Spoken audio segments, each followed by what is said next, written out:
Taking a look now at who will represent Connecticut's 1st District as longtime incumbent Congressman John Larson seeks a 15th term. News 8's Caroline LaCour, she's live for us in East Hartford. All right, Caroline, fill us in. What's happening there?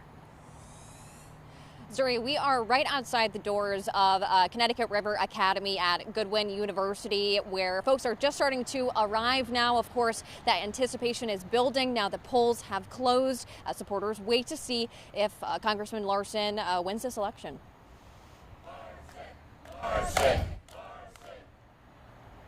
He is fighting to keep his seat in Congress. Larson greeted voters at polling locations across Connecticut's 1st District in spots like Bloomfield, Hartford, West Hartford, East Hartford, and more. He is facing 3 challengers: former Hartford Mayor Luke Bronin, State Representative Jillian Gilchrist, and Hartford School Board member Ruth Fortune. Now, despite losing his party's endorsement, portions of Connecticut's federal delegation have since backed the incumbent. Elections are always about the future, but if you look at John Larson's record of getting results, reaching across the aisle, but at the same time standing strong for democratic values, he is going to continue to work hard. It tells me that working families and working people understand the message. They know whose side I'm on and the work that we've done. They also see the fight against Donald Trump. We've stood up against him and DOJ. And of course, a big factor playing into this race is that the congressman has not seen challengers like this in a primary since he was elected first back in 1999. Now, we will have much more as results come in later this evening. But for now, we are live in East Hartford. Caroline LaCour, News 8. All right, Caroline, thanks. The party-endorsed candidate in that race is former Hartford Mayor Luke Bronin. News 8's Preston Stober is live for us in Hartford. All right, Preston, describe the atmosphere where you are right now. All right, Zuri, we can tell that it's just building here right now. Mayor Arunin just got here, so we're hoping to talk with him in a little bit about his thoughts on tonight, of course, how this whole race shakes out this evening. We're at J Under the Dome, and as I look around, like I said, it's starting to fill up in a couple of different places. It's a race that a lot of people have their eyes on. As Caroline talked about, John Larson has not been in contention for his position in quite some time. So this is where Luke Bronin is coming in and saying, hey, we're in need of a change. I'm the face that can get that change for us in Washington here in the Democratic Party. He was out speaking with voters throughout the evening, and that was what he was talking to them about today. That is the case that he's making. That's what he's riding in with here into the vote tonight. So I was told just a few minutes ago that we do not believe that Luke Bronin is going to be here until after the results. So like I said, we're going to hope to speak with Mayor Arunin here in a little bit to see where he feels. But as far as Luke Bronin goes, this is what he had to say earlier today.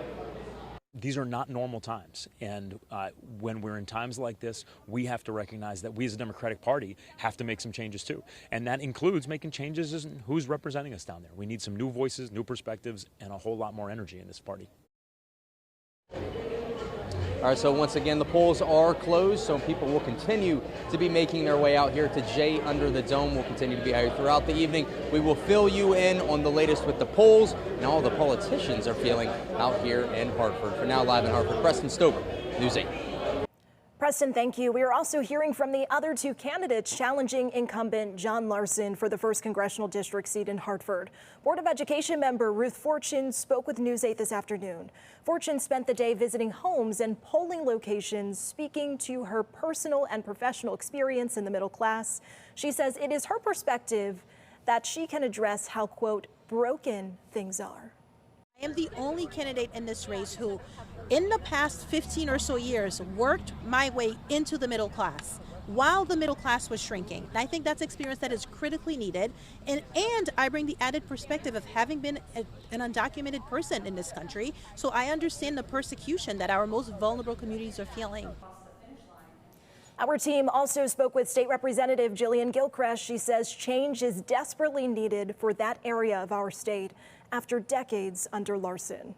Life doesn't need to be this hard. We can elect people who will actually represent them, and will push to have the government actually invest in them and their lives. This area of Connecticut hasn't seen a race in 28 years. This is the first time Democrats have a choice in 28 years, and so they should get out and vote.